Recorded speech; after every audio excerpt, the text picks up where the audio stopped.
Hello and welcome to yet another installment of the Algebra 2 videos. And this is a very, very important section, section 4, and this is factoring trinomials when a is equal to 1. And so what we want to be able to determine today is if a trinomial with a leading coefficient of 1 and a positive constant is factorable, and if so, write it in factored form. We want to relate the factorization of a trinomial with a leading coefficient of 1 and a positive constant to a geometric model. So I'm going to show you guys a geometric model here real quick. And basically what this is called algebra tiles. And what you're able to do is I'm able to take this trinomial here, and by a trinomial I mean 3 terms, 1, 2, 3, and I can model this trinomial and its factors all at the same time, okay? And so we've kind of talked about factoring so far, but what we want to do is we want to show how to use a geometric model to factor something. And so what I'm showing you right here is this little animation that's actually found in on the Edgenuity video, where it shows x squared, okay, as the big block here, okay, plus 5x with the 5 individual blocks, and then 4 individual unit blocks, okay? And what we do, and what you'll have to do is you'll have all these different options of things to add or subtract to this, and then your job is to use this model to factor it, okay?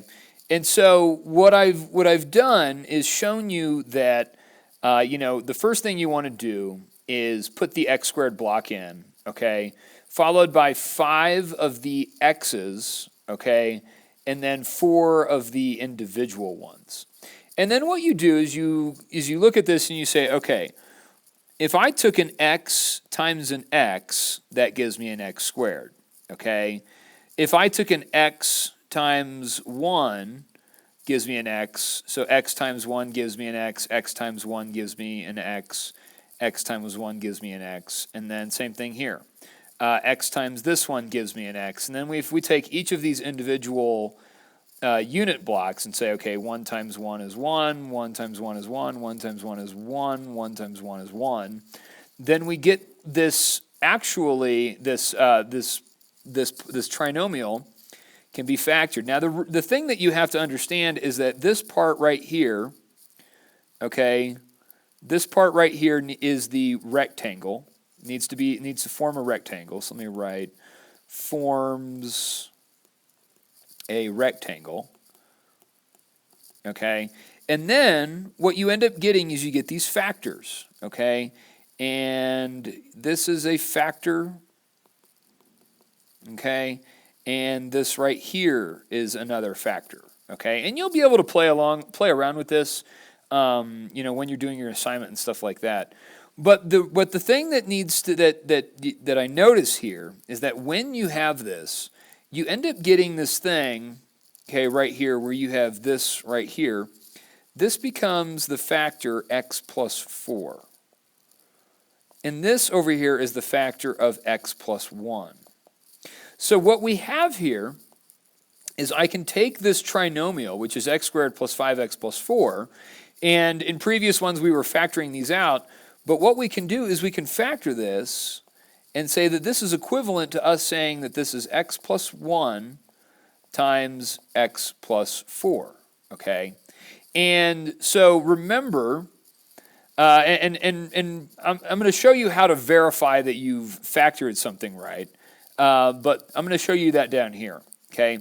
So what I want to do is I want to check to see if we're factoring using multiplication. And we often call this the FOIL method, where if I were to figure out if I factored this correctly to x plus 4 times x plus 1, what I would do is I would use the FOIL method. And that's going to be where I multiply the first terms together.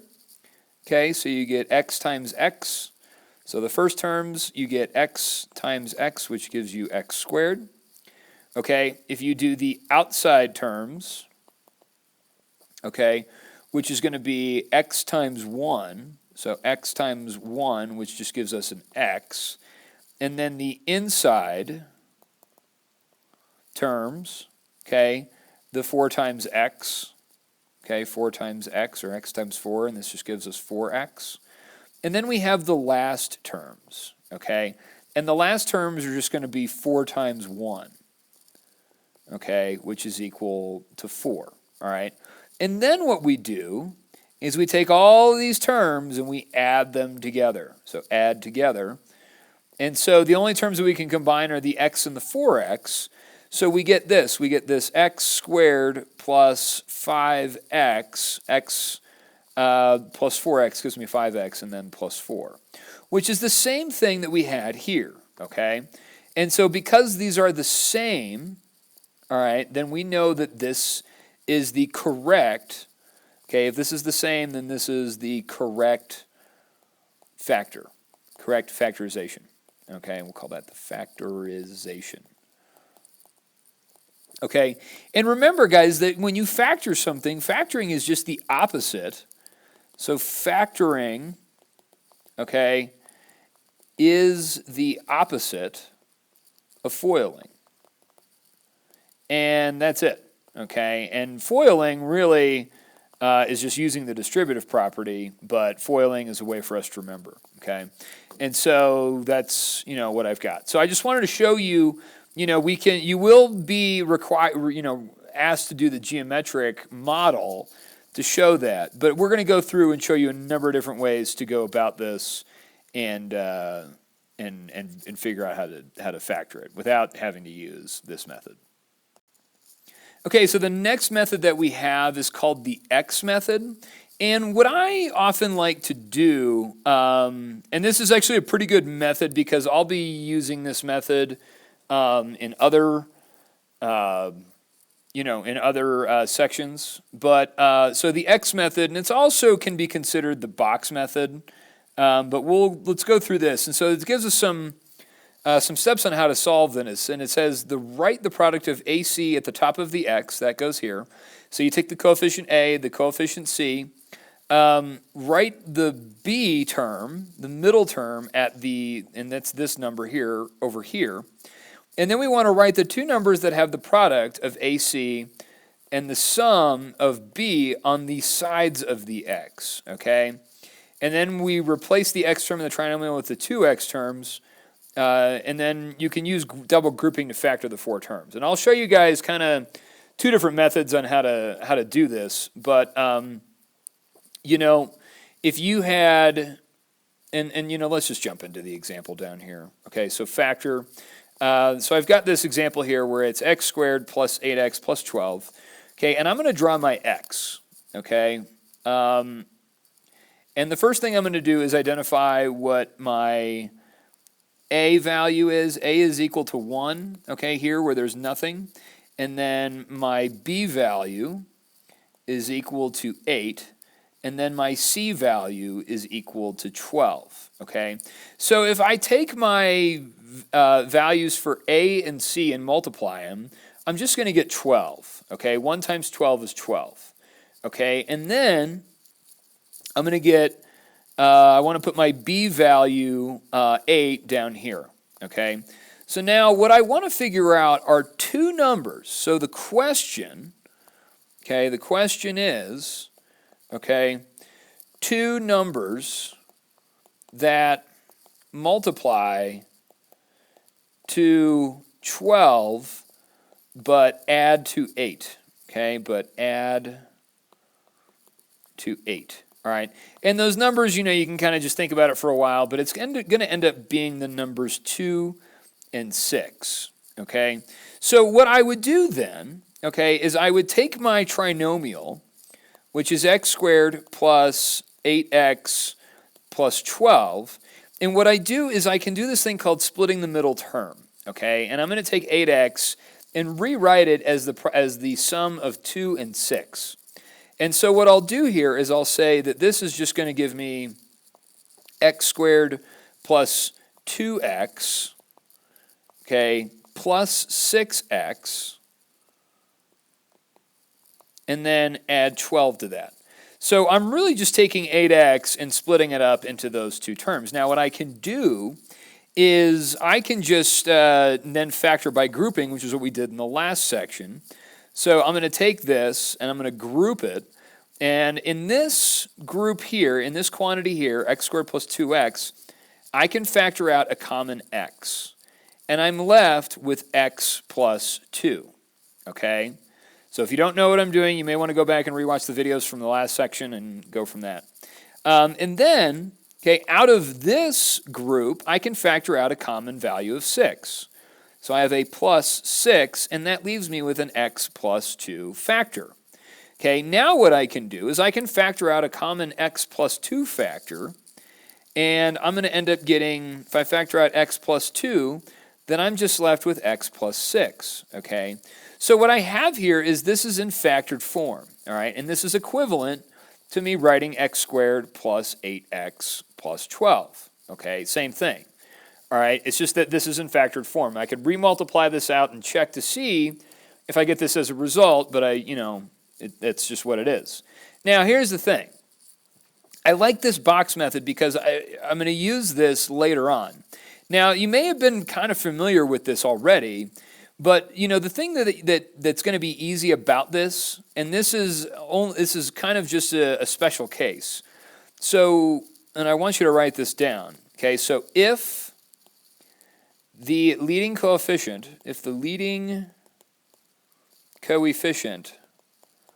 is a, or is 1, okay, is a equals 1, okay, then using this method, okay, you just have to answer the question, what two numbers add to 8 and multiply to 12, and those are the two numbers that are going to be the two numbers of your factor, x plus 2 and x plus 6, okay? So if the leading coefficient's a equals 1, then the grouping is not really necessary. Grouping isn't necessary. Now, what I will do is when a is equal to 1, okay, it's not necessary, okay? But when the grouping is not, when a is not equal to 1, when your leading coefficient a is not equal to 1, then the grouping and using the x method here is completely necessary. Okay, and it's kind of hard to not do it, all right? So let's just go ahead and let's look at another example here. And this is going to be, let's just go ahead and factor x squared minus 13x plus 40. Okay, so first things first, I'm going to say, okay, what's my a value? My a value is 1. So I don't have to do the grouping, okay? So I'm going to write over here, since a is equal to 1, that means that we're going to, no grouping, okay? But my b value is equal to negative 13, and my c value is equal to 40. So what I'm going to do is I'm going to make my x, okay? If I take the a times c, that's 1 times 40, which is just going to give me 40, okay? And then put my middle term here as negative 13. All right, so now the question is, all right, well, what two numbers, okay, multiply to 40 but add to negative 13? Okay, and so the numbers that I can think of, and you're going to have to think positive and negative numbers here because they have to add to negative 13, okay, but they have to multiply to 40, then these two numbers probably need to be negative. A negative times a negative gives us a positive, but if you add two negatives together, you get another negative. So these numbers are going to be negative 8 and negative 5, okay, and you can kind of play around with this, okay, write these numbers down and say, okay, negative 8 times negative 5, that's positive 40. Negative 8 plus negative 5, does that give me negative 13? So what I do now is I just then, because a is equal to 1, I don't have to group this. What I can do, I don't have to split the middle term. What I can just do is, write out my binomial and then just set that equal to the factors. And all the factors are going to be is just going to be x minus 8 times x minus 5. And that's it. Okay, we're done. So it's kind of easy, all right? It's not too bad, all right? So, that's kind of all I've got, all right, for those. It's pretty easy. I like the box method. I'm pretty good with the box method, the X method. But let's look at this next thing called the box method, okay? And so what I want to do is, consider the trinomial here and sit here and go, okay, if I do the box method, what I do, my first step is I'm going to draw my box, okay? And the box is going to look like this, okay? And so what I get is I can do this, and I can say, all right, well, I'm going to put my x squared term, I'm going to put that here, x squared, put that there, and I'm going to put my last term, my c term, 18 here, okay?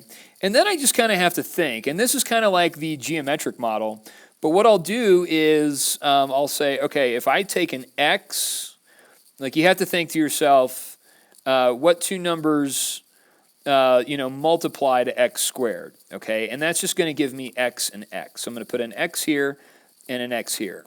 So I say this x times this x gives me x squared, okay?